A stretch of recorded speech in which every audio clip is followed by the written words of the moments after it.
রুহুল আমিনকে 7 দিনের রিমান্ডে নিয়ে ফিটান, সকল ঘটনা প্রকাশ জনগণ স্পষ্ট বুঝতে পারবে।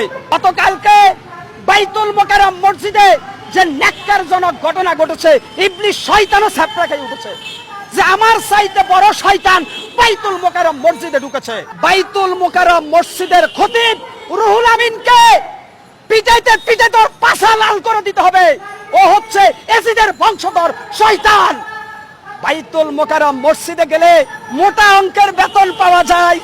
ওই বেটা বাইতুল মোকাররম মসজিদের মিম্বরে বসে বঙ্গবন্ধুর জীবনী বলো, বাইতুল মোকাররম মসজিদের মিম্বরে বসে শেখ হাসিনার স্লোগান দিচ্ছ। ওইটা কি শেখ হাসিনার জায়গা না আল্লাহর জায়গা? বাইতুল মোকাররম মসজিদকে 15 বছর শেখ হাসিনা দলীয় কার্যালয় বানিয়ে ফেলেছে, যার কারণে ওই রুহুল আমিন খতিব শেখ হাসিনার এজেন্ডা বাস্তবায়ন করার জন্য বাংলাদেশের মুসলিম সমাজকে বিভ্রান্ত করার অপচেষ্টায় লিপ্ত ছিল, যার বহিঃপ্রকাশ ঘটেছে শুক্রবারে জুমার নামাজের সময়। আসসালামু আলাইকুম প্রিয় দেশবাসী, আমি হকার সাইফুল। আপনারা দেখেছেন গতকাল পবিত্র শুক্রবার জুমার নামাজের সময় বাইতুল মোকাররম জাতীয় মসজিদ রক্তাক্ত এবং বাইতুল মোকাররম মসজিদের মিম্বর থেকে পোলরে জুতার বৃষ্টি নেমেছিল। নৈপথ্যের নায়ক কারা এদেশের ধর্মপ্রাণ মুসলমান এখন জানতে চায়। প্রিয় দেশবাসী, একজন মুসলিম হয়ে আজ হৃদয়ে রক্তক্ষরণ হচ্ছে। বাইতুল মোকাররমের যে খতিব পালিয়ে গেছে রুহুল আমিন, তিনি ছিলেন আওয়ামী লীগের পদ্মার অন্তরালের প্রেসিডিয়াম সদস্য। এই বাইতুল মোকাররমের খতিব রুহুল আমিন আওয়ামী প্যাসিসের দোসর। এই বাইতুল মোকাররমের খতিব রুহুল আমিন গতকালকে তার সাঙ্গ বাঙ্গ নিয়ে এসে একটি পবিত্র মসজিদের ভিতরে যে তাণ্ডব লীলা চালিয়েছে, সেই তাণ্ডব লীলায় প্রত্যেকটা মুসলমান রক্তাক্ত। আমরা বলতে চাই, আমাদের কোরআন একটা, আমাদের নবী মুহাম্মদ সাল্লাল্লাহু আলাইহি সাল্লাম একজন, আল্লাহ একজন, তাহলে বাংলাদেশে ইসলামের এত দল কেন? আমি পরিষ্কারভাবে প্রিয় দেশবাসী আপনাদের কাছে জানতে চাই, এই যে বাইতুল মোকাররম মসজিদকে বিভিন্ন সময় রাজনৈতিক কার্যালয় বানানোর পায়তারা করছে কারা, তাদের মুখর জাতি জানতে চায়। যেখানে মসজিদে উচ্চ সুরে কথা বলা নিষেধ, সেখানে দেখি বাইতুল মোকাররম মসজিদের ভিতর থেকে রাজনীতির সভা সমাবেশ তৈরি হয়। তার মানে এরা মসজিদকে দলীয় কার্যালয় বানাতে চায়। প্রিয় দেশবাসী, আপনারা জানেন বাইতুল মোকাররম মসজিদ নয় শুধু, এর আগে কাকরাইল মসজিদে দেখেছি আমরা এক তাবলিগের লোক আরেক তাবলিগের লোকের ঘুষায়া নাক ফাটাই ফেলেছে।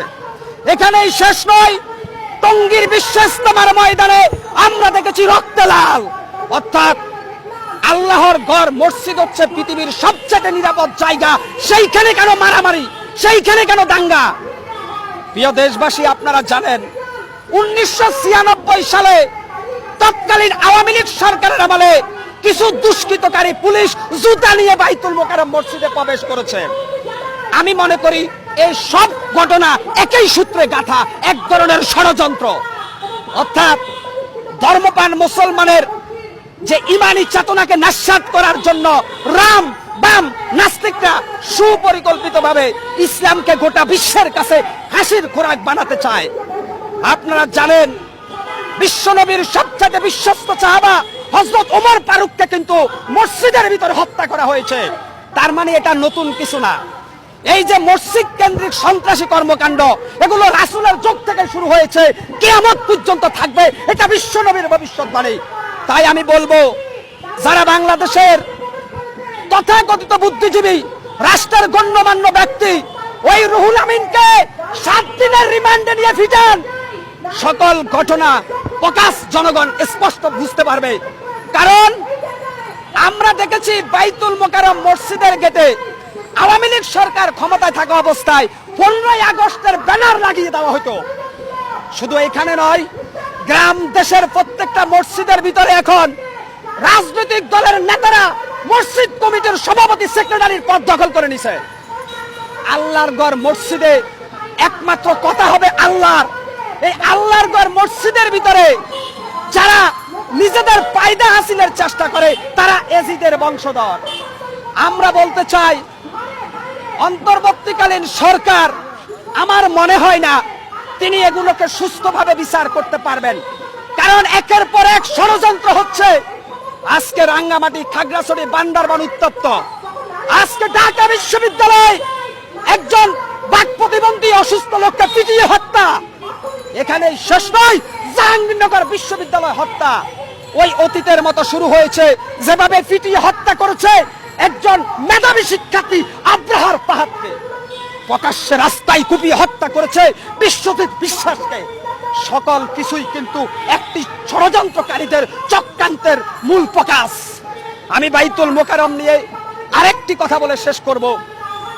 বাংলাদেশের তথাকথিত ইসলামিক দলগুলো দলে দলে বিভক্ত হওয়ার কারণে আজকে গোটা বিশ্বে মুসলমান নির্যাতিত। আজকে গোটা বিশ্বে মুসলমান মাইর খাওয়ার একমাত্র কারণ হচ্ছে মুসলমানের ভিতরে দলে দলে বিভক্তি। শেখ হাসিনার আমলে এদেশে ওলামা লীগ বাইর হয়েছে, তরিকত ফেডারেশন, বাংলাদেশে ইসলামের যতগুলো নিবন্ধিত দল আছে এদের নাম বললে 2 ঘন্টায়ও তালিকা শেষ করা যাবে না। আমার প্রশ্ন, ইসলামের এত দল কেন? সবাই সুন্নি দাবি করো, সবাই, আরে ভাই, দাড়ি টুপি পাঞ্জাবি কি মুসলমানের লেবাস? গতকালকে বাইতুল মোকাররম মসজিদে যে ন্যাক্কারজনক ঘটনা ঘটেছে, ইবলিস শয়তানও ছাপড়া খেয়ে উঠেছে যে আমার চাইতে বড় শয়তান বাইতুল মোকাররম মসজিদে ঢুকেছে।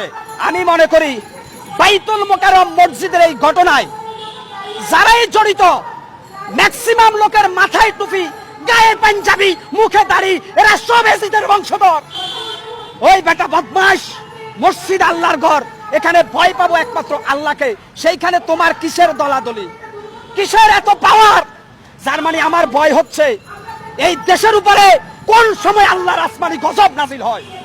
অত্যন্ত কষ্ট লাগে ভাই, অত্যন্ত দুঃখ লাগে। বাংলাদেশের ম্যাক্সিমাম মসজিদ কমিটির সভাপতি, সেক্রেটারি ঘুষখোর, জেনাখোর, বদমাশ। বাংলাদেশের হাক্কানি মসজিদের ইমামগুলোকে শুক্রবারে ওরা জুমার নামাজের সময় সঠিকভাবে কোরআনের বয়ান দিতে পর্যন্ত বাধা দেয়। আমরা দেখেছি পবিত্র ঈদুল আজহার সময় আমরা দেখেছি একজন যুবলীগের নেতা তার গরু কোরবান দেওয়া দেরি হওয়ায় সে ইমাম সাহেবের নাক ফাটাই ফেলেছে ঘুষা মেরে। ওরে সর্বনাশ, নেতার গরু আগে জবাই করতে হবে। অতএব ইসলামকে নিয়ে যারা খেলা করছে অবশ্যই আল্লাহ পাক তাদের বিচার এই জমিনের মধ্যে করবেন। আমি সর্বশেষ গোটা দেশের তৌহিদি মুসলিম জনতার পক্ষ থেকে স্পষ্ট বার্তা দিতে চাই বাংলাদেশের বুদ্ধিজীবীদেরকে, বাইতুল মোকাররম মসজিদের খতিব রুহুল আমিনকে পিটাইতে পিটাইতে ওর পাছা লাল করে দিতে হবে। ও হচ্ছে এজিদের বংশধর শয়তান। বাইতুল মোকাররম মসজিদে গেলে মোটা অঙ্কের বেতন পাওয়া যায়। ওই বেটা বাইতুল মোকাররম মসজিদের মিম্বরে বসে বঙ্গবন্ধুর জীবনী বলো, বাইতুল মোকাররম মসজিদের মিম্বরে বসে শেখ হাসিনার স্লোগান দিচ্ছ, ওইটা কি শেখ হাসিনার জায়গা না আল্লাহর জায়গা? বাইতুল মোকাররম মসজিদকে 15 বছর শেখ হাসিনা দলীয় কার্যালয় বানিয়ে ফেলেছে, যার কারণে ওই রুহুল আমিন খতিব শেখ হাসিনার এজেন্ডা বাস্তবায়ন করার জন্য বাংলাদেশের মুসলিম সমাজকে বিভ্রান্ত করার অপচেষ্টায় লিপ্ত ছিল, যার বহিঃপ্রকাশ ঘটেছে শুক্রবারে জুমার নামাজের সময়।